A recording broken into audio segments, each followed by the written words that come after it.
Assalamualaikum warahmatullahi wabarakatuh. Kembali lagi kami dari kelompok satu yang berkekuatan 3 orang, Suban Bariton, Feran Rizky, dan Bagas Raya. Baik, pada kesempatan kali ini kami akan menjelaskan tentang kelas. Tapi kita akan mencoba menjelaskan bagaimana sih cara menyambungkan antara atau mengkonekkan kelas satu dengan kelas lain. Baik, kita langsung mulai. Oke, pertama kita akan membuat kelas itu. Membuat kelas.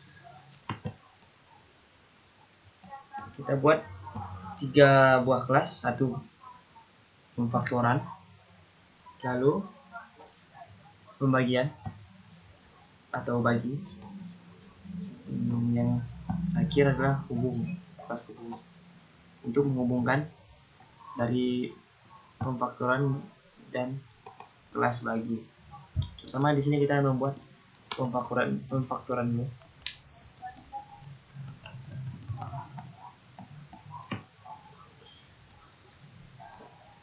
Oke, next.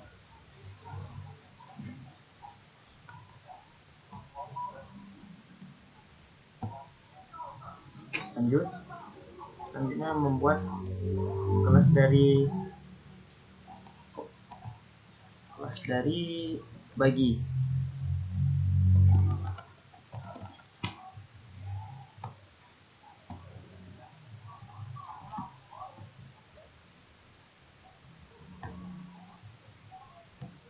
Yang terakhir hubung.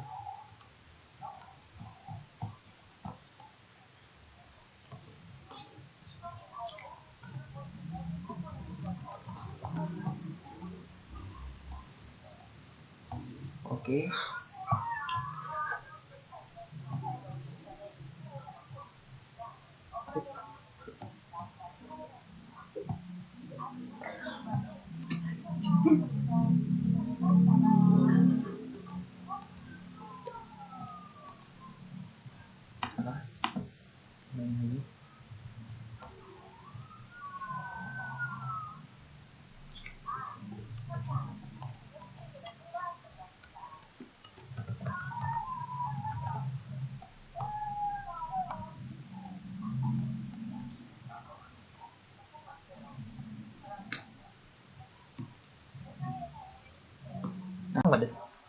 Jadi ini adalah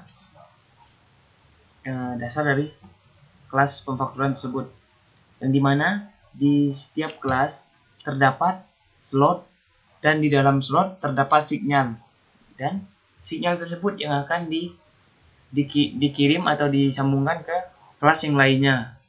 Oke, sekarang kita mulai saja. Oke, pertama kita klik void faktor.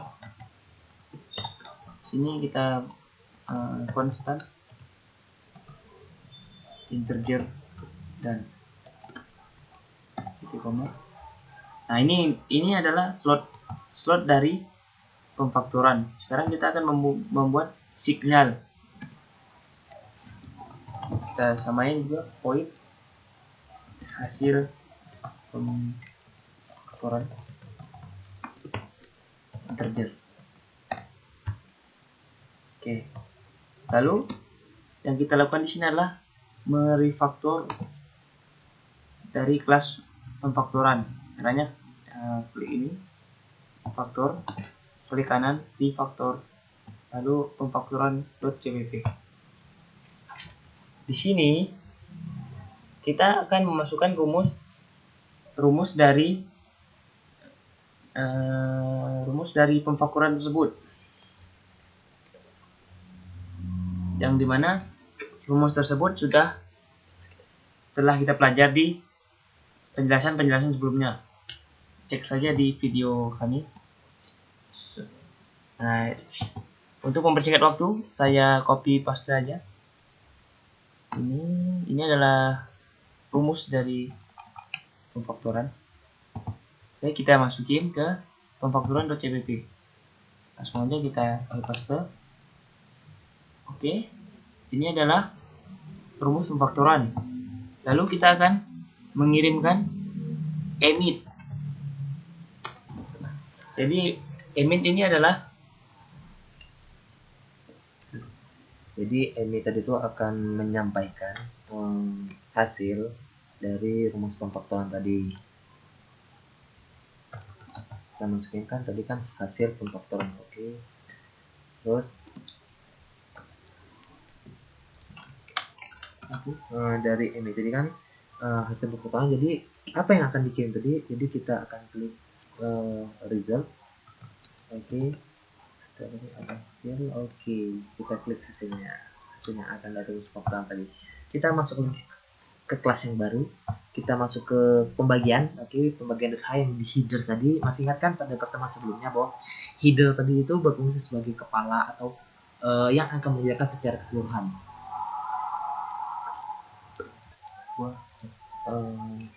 Oke, kita masuk lagi ke kelas yang baru tadi kan, pembagian. Di sini kita kan akan membuat baru lagi public slotnya, tetapi pembagian. Jadi kita ketik void, kita bagi aja, bagi dalam kurung kayak tadi, const integer dan simbol. Oke. Jadi kan slot tadi itu sebagai tempat yang akan menaungi. Terus apa yang akan kita sampaikan? Kita bikin lagi sinyal yang akan kita sampaikan. Apa dari bagian .h tadi kita kirim sinyalnya. Berarti kita akan buat void lagi. Berarti yang akan kita kirim sinyal itu adalah hasil baginya nanti. Jadi kita ketik hasil bagi dalam kurung integer. Jangan lupa untuk tanda titik koma. Oke. Kita jangan lupa setelah kita header tadi, jangan lupa untuk setiap dari header kita refactor untuk masuk ke bagian .pp. Oke, kita refactor tadi. Oke, selanjutnya kita akan di sini kan sebagai pembagian .pp ini kita akan membuat rumusnya. Jadi kita akan membuat integer, kita akan membuat pembagian sama dengan, kita anggap saja seandainya kita anggap x, kita anggap x atau apa. Jadi x ini adalah sebagai hasil pemfaktoran. Kenapa? Kita kan akan mencoba tadi menghubungkan. Jadi faktorial tadi itu hasilnya itu akan sebagai pusat utama. Jadi akan dikonekkan ke pembagian, akan dikonekkan ke jadi kita akan mengkonekkan tadi faktor dengan pembagian x. Jadi setelah itu kita akan jangan lupa seandainya kita membuat itu sebagai x, maka untuk di const integer dan kita harus juga menulis x karena itu adalah hasil faktoran nanti. Jadi untuk rumusnya nanti kan kita anggap x ini sebagai faktoran, maka kita akan coba seandainya kita membuat pembagian 5. Jadi kita tanda miring 5. Oke, jangan lupa tanda titik koma. Terus jadi sinyal apa yang kita kirim? Jadi kita jangan lupa untuk mengetik emit.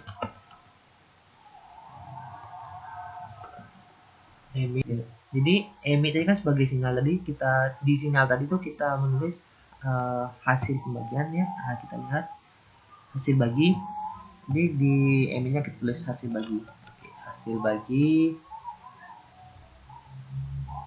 Oke, kita akan klik pembagian karena akan bikin ke konektor tadi. Oke, kita coba ya. Kayaknya untuk pembagian 5 terlalu besar, kita coba kita rubah aja angkanya. Kita rubah jadi biar enak jadi 2. Oke, biar mudah nanti. Oke, setelah kita membuat void pembagian ini, sekarang kita akan membuat objek dari pemfaktoran dan pembagian, yang dimana objek tersebut akan kita masukkan ke kelas penghubung. Nah, sebelum kita masukin atau kita memanggil kelas tersebut, kita harus memasukkan sintak atau include dari kelas yang akan kita panggil. Include, kita akan memanggil pemfaktoran,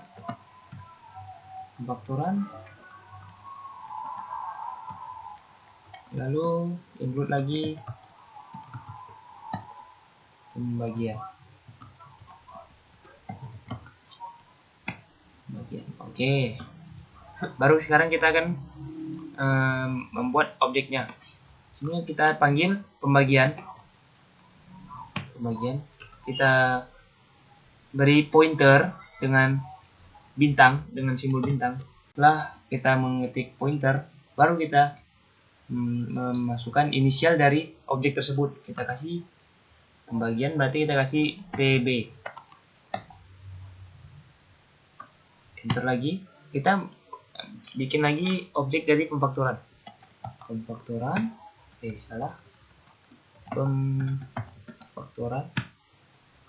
Pointer lagi, lalu PF. Oke. Nah, ini kita telah membuat objek dari faktorial maupun pembagian. Sekarang kita akan membuat objek dari penghubung itu sendiri. Di mana kita membuatnya? Di main.cpp. Main.cpp. Kita panggil dulu sintak dari, atau kita panggil kelas dari penghubung tersebut. Include penghubung. Nah, lalu kita tulis penghubung sintaknya. Oke, kita buat dari objek dari penghubung tersebut. Inisialnya PH. Oke, sudah kita buat.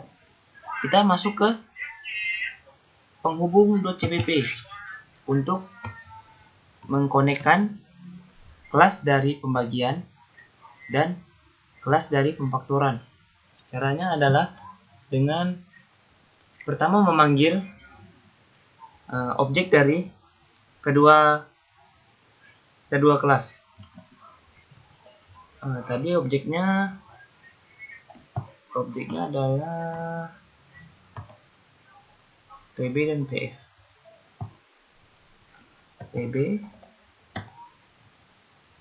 sama dengan new pembagian, lalu PF sama dengan new pemfaktoran. Oke. Di sini baru kita ketik konektor. Kita buat konektornya. Lalu inisial dari pemfaktoran PF, signal,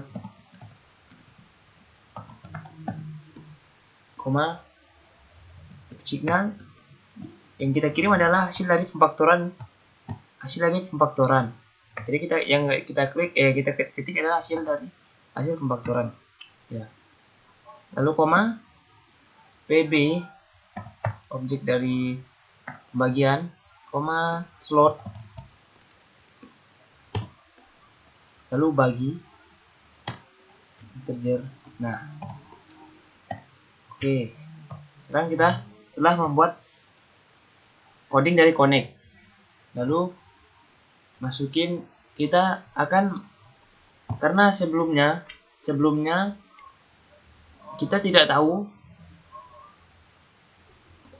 input dari Y berapa, jadi kita tidak tahu berapa faktorialnya berapa. Sekarang posisinya faktorial masih X, belum ada inputan, jadi kita akan menginputkan faktorial tersebut dengan cara integer Y sama dengan kita berapa yang mau dimasukin. Oke, kita masukkan 4 saja. Jadi faktorial 4 akan dibagi dengan pembagian yang telah kita masukin rumusnya. Oke. Lalu kita buat inputan dari faktor tersebut dengan cara PE, panah, lalu faktor.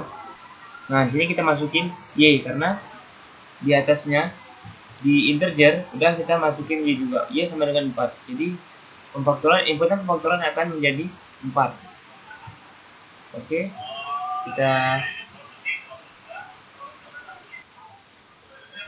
Oke, sekarang kita buat apakah ada kesalahan?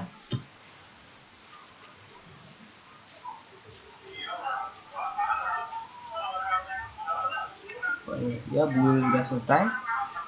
Sekarang untuk menampilkan ke display, saya akan menambahkan include dari key debug.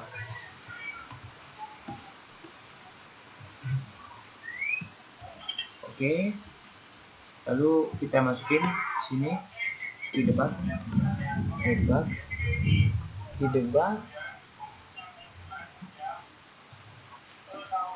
kurung key debug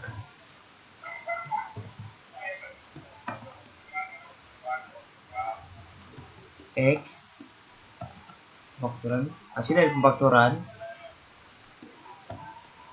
dibagi dengan 2, karena kita di sini menggunakan 2, jadi kita masukin 2 juga. Buat kata-katanya aja sama dengan hasil bagi sama dengan pembagian, hasil dari pembagian tersebut. Oke, titik koma. Sekarang kita coba.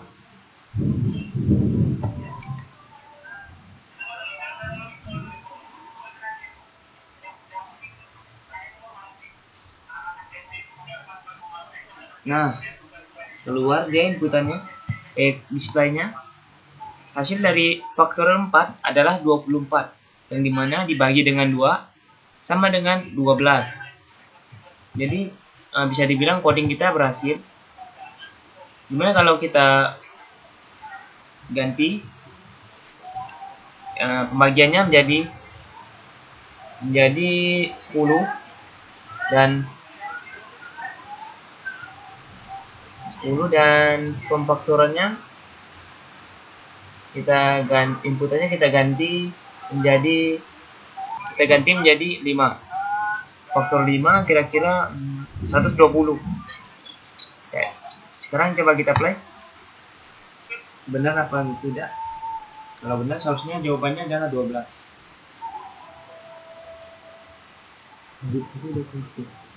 Boom! Ya, benar 12, tapi di sini masih dibagi 2 karena saya tadi lupa mengubah key debug dari kata-kata dari key debug. Nih, saya lupa mengubah ini. Jika kita ubah dulu, dibagi dengan 10. Nah, kita coba play. Maka dia akan hasil dari pemfaktoran akan dibagi dengan 10 sama dengan 12. Ya, Bung. Ini adalah kerjasama kami, Bung. Oke, sekian dari kami. Oke. Assalamualaikum warahmatullahi wabarakatuh. Check it out.